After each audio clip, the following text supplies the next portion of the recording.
ओम शांति। 2 फरवरी 1969 की अव्यक्त मुरली।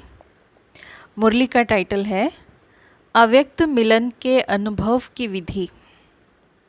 प्रेम स्वरूप बच्चे, ज्ञान सहित प्रेम जो होता है वही यथार्थ प्रेम होता है। आप सभी का प्रेम रस बाप दादा को भी खींच लाता है। सभी बच्चों के दिल के अंदर एक आशा दिखाई दे रही है। वो कौन सी?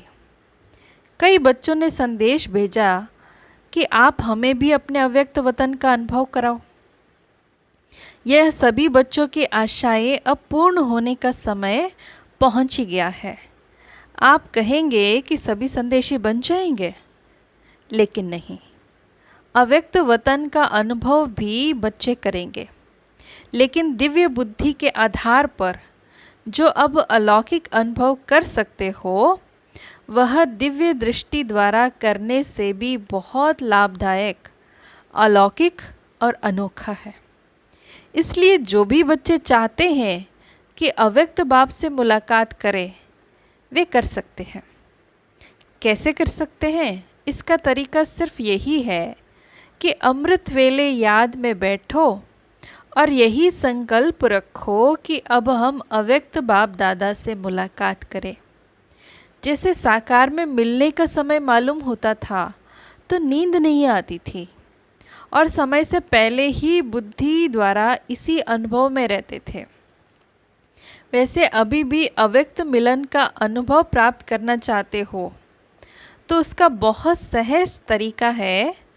अव्यक्त स्थिति में स्थित होकर रूह रिहान करो तो अनुभव करेंगे कि सचमुच बाबा के साथ बातचीत कर रहे हैं।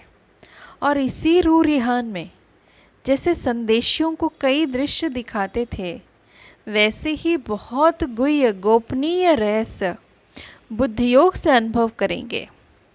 लेकिन एक बात यह अनुभव करने के लिए आवश्यक है। वो कौन सी मालूम है? अमृत वेले भी अव्यक्त स्थिति में वही स्थित हो सकता है जो सारा दिन अव्यक्त स्थिति में और अंतर्मुख स्थिति में स्थित होंगे। वही अमृत वेले यह अनुभव कर सकेंगे। इसलिए अगर स्नेह है और मिलने की आशा है तो यह तरीका बहुत सहज है। करने वाले कर सकते हैं और मुलाकात का अनोखा अनुभव प्राप्त कर सकते हैं। वतन में बैठे बैठे कई बच्चों के दिल की आवाज़ पहुंचती रहती है। आप सोचते होंगे शिव बाबा बहुत कठोर है, लेकिन जो होता है उसमें रहस्य और कल्याण है। इसलिए जो आवाज़ पहुंचती है वह सुन करके हर्षित हो रहता हूँ। क्या बाप दादा निर्मोही हैं?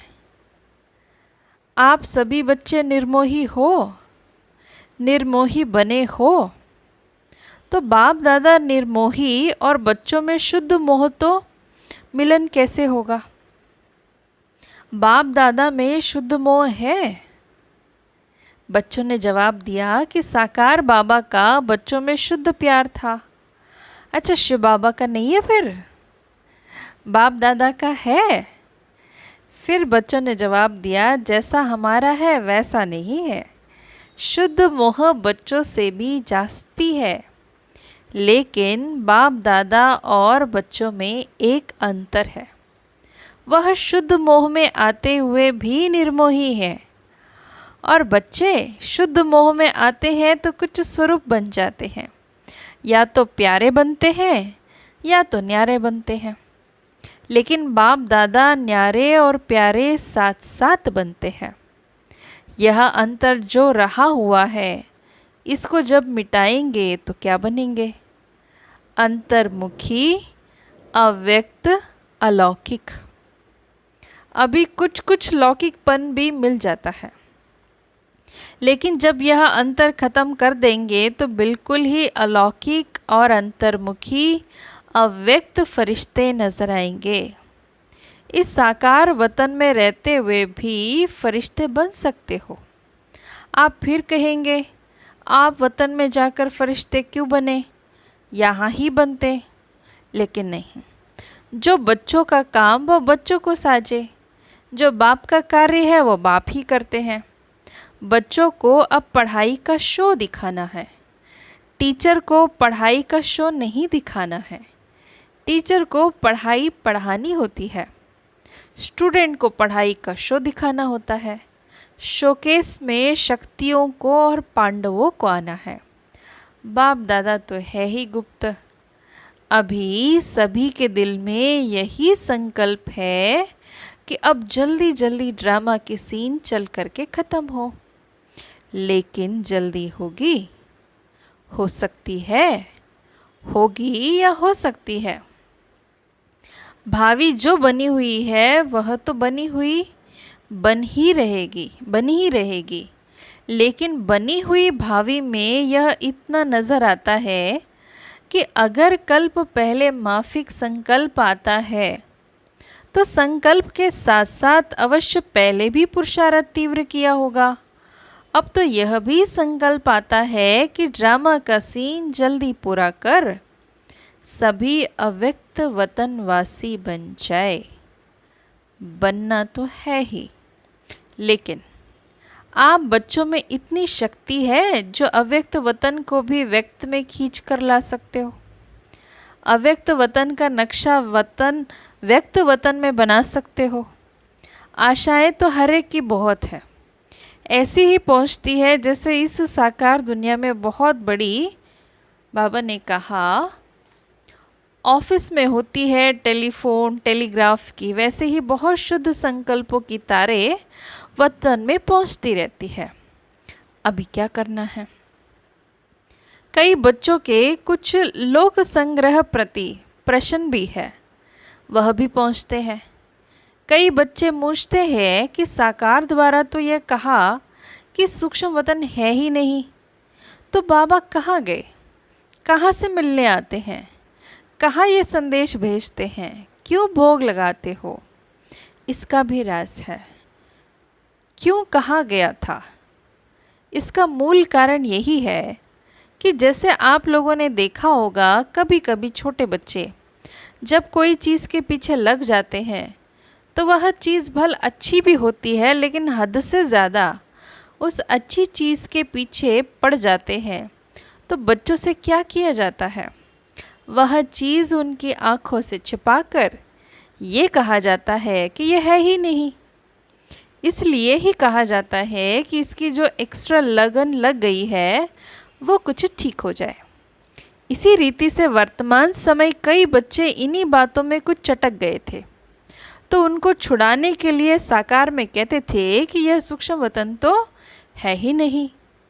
तो यह भी बच्चों की इस बात से बुद्धि हटाने के लिए कहा गया था।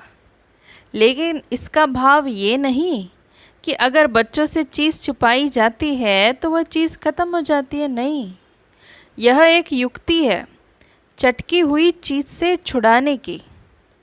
तो यह भी युक्ति थी। अगर सूक्ष्म वतन नहीं तो भोग कहाँ लगाते हो? इस रस्म रिवाज को कायम क्यों रखा है? कोई भी ऐसा कार्य होता है तो खुद भी संदेश क्यों पूछवाते थे?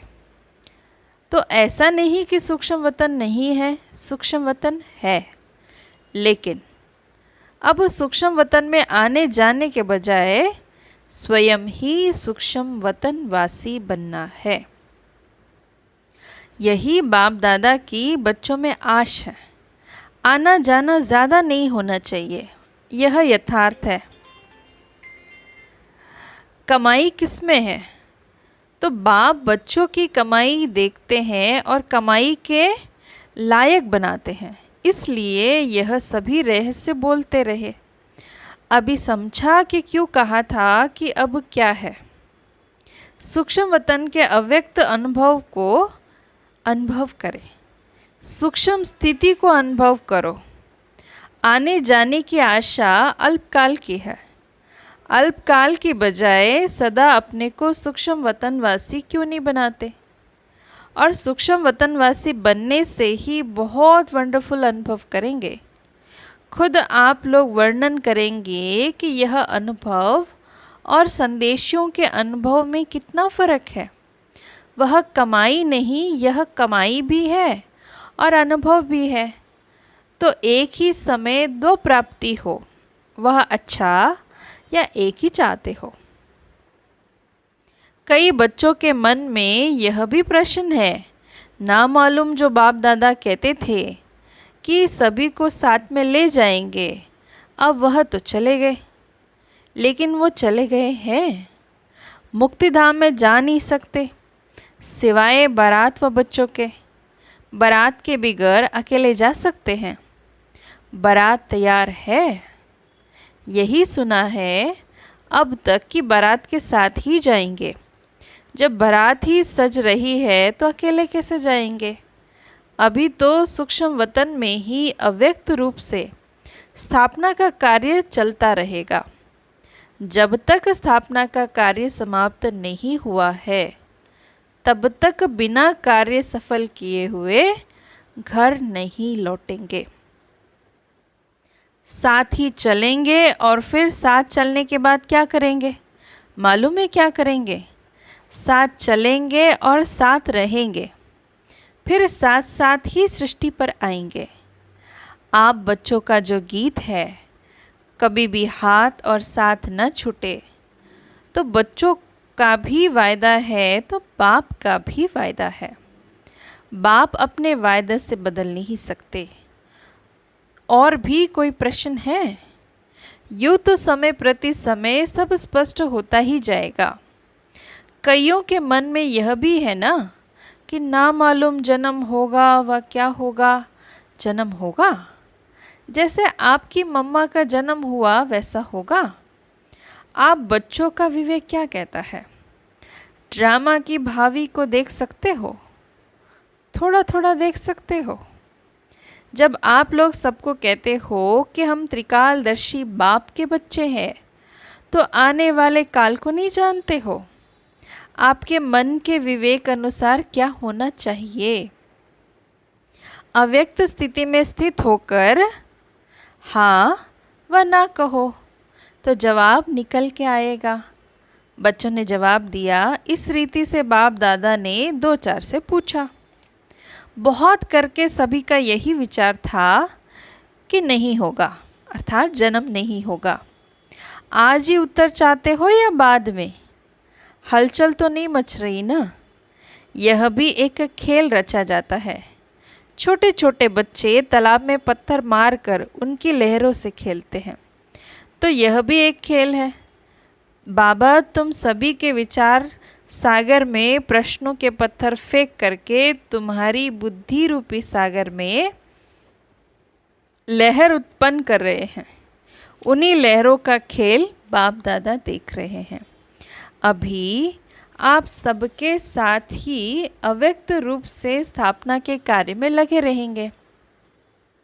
जब तक स्थापना का पाठ है तब तक अव्यक्त रूप से आप सभी के साथ तो है ही। समझ गए? वतन में मम्मा को भी इमर्ज किया था। पता है क्या बात चली? जैसे साकार रूप में साकार वतन में मम्मा बोलती थी कि बाबा आप बैठे रहिए, हम सभी काम कर लेंगे। इसी ही रीति से वतन में भी यही कहा कि हम सभी कार्य स्थापना के जो करना है वो करेंगे। आप बच्चों के साथ ही बच्चों को बहलाते रहिए। ऐसे ही साकार में कहती थी। वही वतन में रूह रिहान चली। आप सभी के मन में तो होगा कि हमारी मम्मा कहाँ गई। अभी यह राज इस समय स्पष्ट करने का नहीं है। कुछ समय के बाद सुनाएंगे कि वह कहाँ और क्या कर रही है। स्थापना के कार्य में भी मददगार है, लेकिन भिन्न नाम और भिन्न रूप से है। अच्छा, अब तो टाइम भी हो गया है। आज वतन में दूर से ही सवेरे से खुशबू आ रही थी। देख रहे थे कैसे स्नेह से चीज़ें बना रहे हैं। दादी जी से बाबा ने पूछा, आपने देखा? भंडारे में चक्कर लगाया? चीज़ों की खुशबू नहीं, स्नेह की खुशबू आ रही थी। यह स्नेह ही अविनाशी बनाता है। अविनाशी स्नेह है ना, याद हर एक की पहुंचती है। उसका रिस्पॉन्ड लेने के लिए अवस्था चाहिए। रिस्पॉन्ड फौरन मिलता है। जैसे साकार में बच्चे बाबा कहते थे तो बच्चों को रिस्पॉन्ड मिलता था, तो रिस्पॉन्ड अभी भी फौरन मिलता है, लेकिन बीच में व्यक्त भाव को छोड़ना पड़ेगा, तभी उस रिस्पॉन्ड को सुन सकेंगे।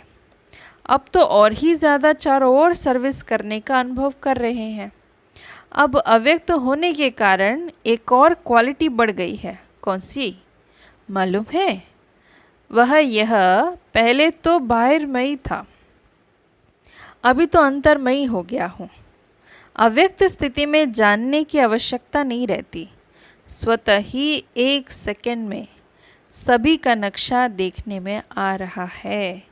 इसलिए कहते हैं कि पहले से एक और गुण बढ़ गया है। अव्यक्त स्थिति में तो खुशबू से ही पेट भर जाता है।